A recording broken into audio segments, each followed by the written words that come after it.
Hello and welcome to today's lesson on electromagnetism, which is part of the magnetism and electromagnetism topic in GCSE Separate Science Physics.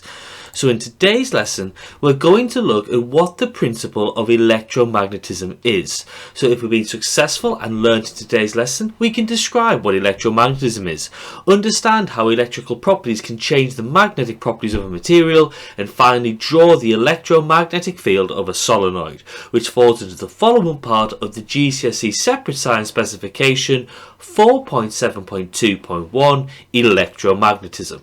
Now, when the magnetic field of a magnet is produced by an electrical field, this leads to electromagnetism, and it consists of three major applications: Faraday's motor effect, Faraday's generator, and Tesla's transformer. However, before we consider these applications, we've got to look at the principles of electromagnetism. Now, previously, when we've looked at electricity, you've looked at all of the effects associated with electrical fields, such as potential difference or current, charge, power, resistance. However, there's one more effect which we've not yet looked at, and that's the idea of the principle of electromagnetism, that every electrical wire is also a magnet, and a material which becomes a magnet when a current passes through it is called an electromagnet. This happens as the domains in a material are free electrons. So let's consider what happens in a material when an electrical current flows. Well, this movement of electrons in a current aligns them all in the same direction. So this makes the domains all align in the same direction because the domains in the material are the electrons. So this means that the domains are aligned and a magnetic field is produced.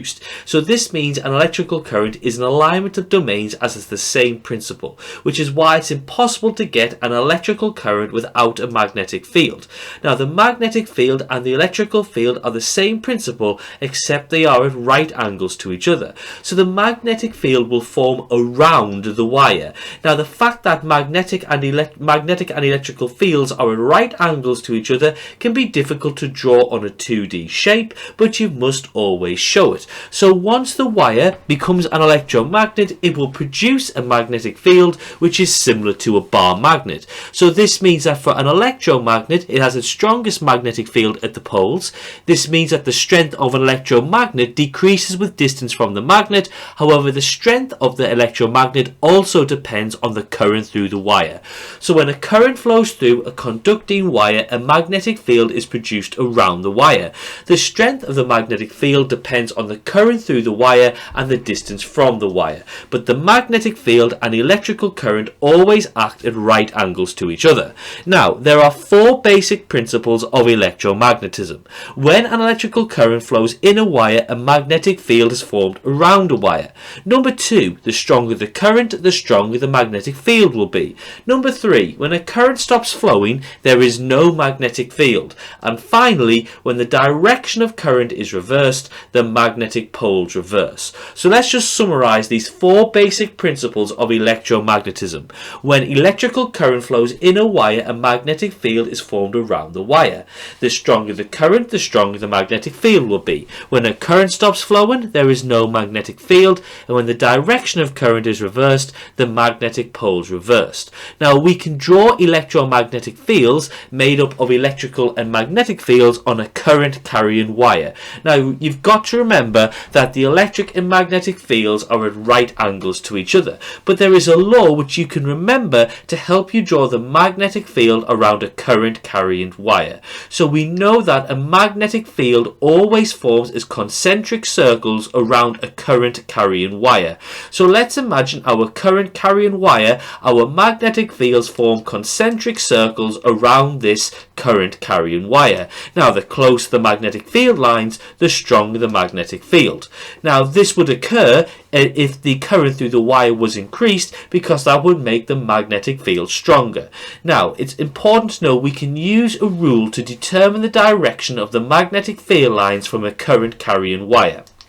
So, you can remember the direction of the magnetic field in a current carrying wire by using the right-hand rule. Now, in the right-hand rule, if we consider an electrical current passing through a straight wire, your thumb of your right hand points in the direction of current from positive to negative, and the fingers point in the direction of the magnetic field from north to south. So this means reversing the direction of current will reverse the direction of the magnetic field. So it means that the north pole and south pole of your electromagnet will alternate and change, which will become important when we look at alternating current later in the course. Now, it's also important to note that this is the simplified magnetic field if the electrical current runs through a single straight wire.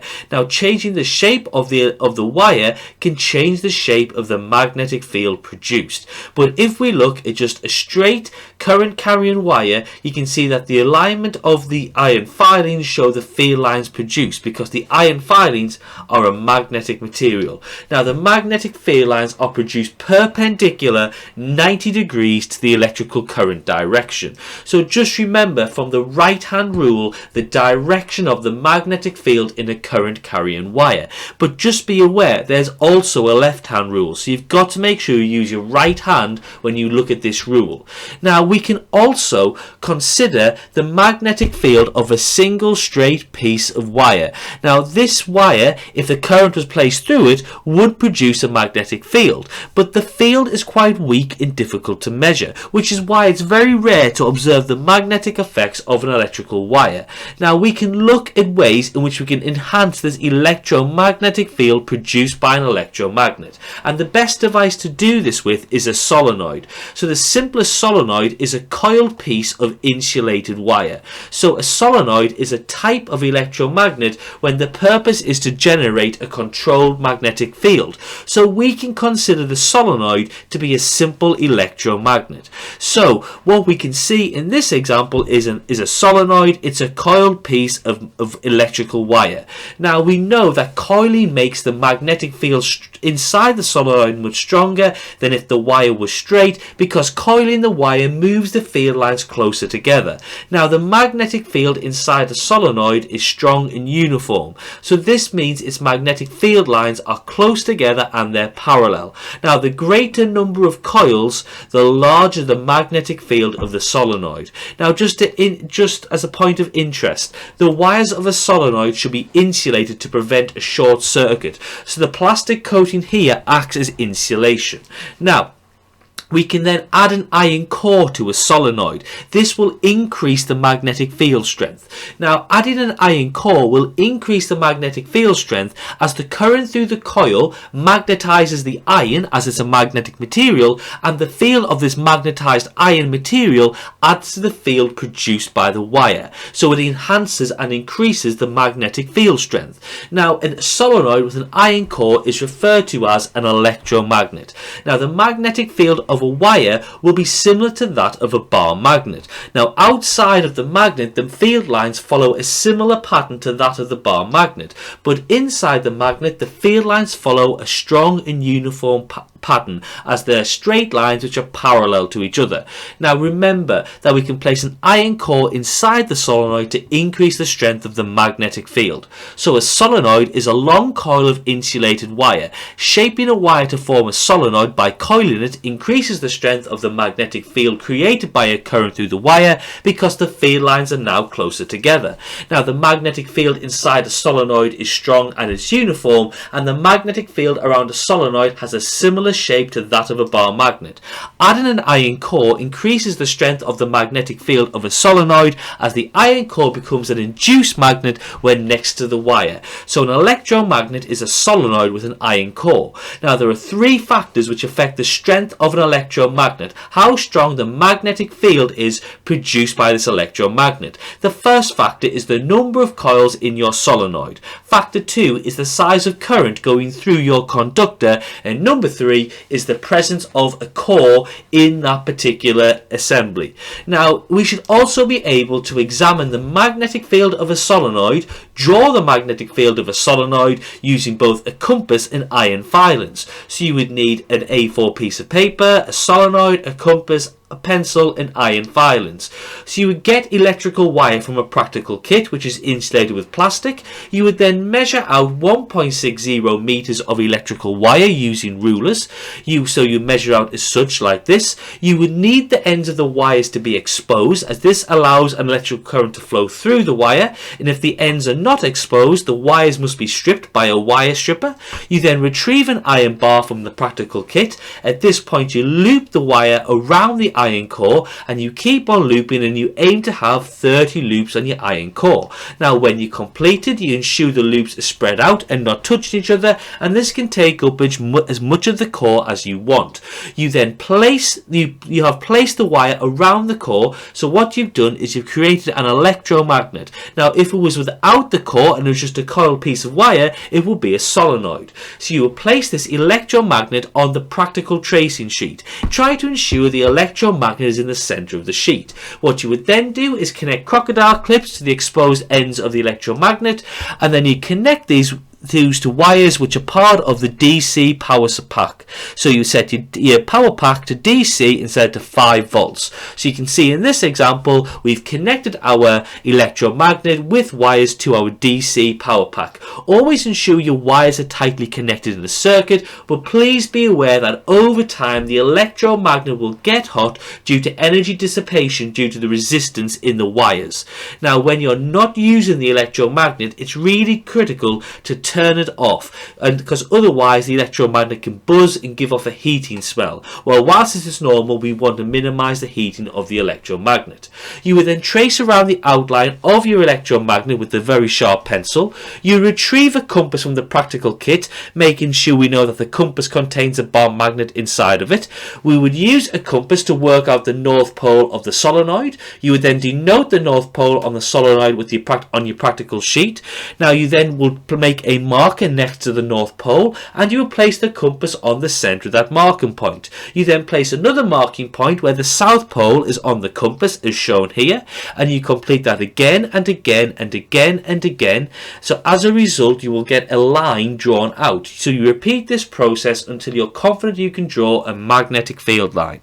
So you draw in the magnetic field line with a sharp pencil. You draw in the direction of the field line with an arrow. Remember, it leaves north and goes to south, and ensure there are at least 4 magnetic field lines from the north pole and 4 lines from the south pole. You then place the solenoid under the field line diagram on a new piece of paper and trace the outline of the solenoid on this new piece of paper.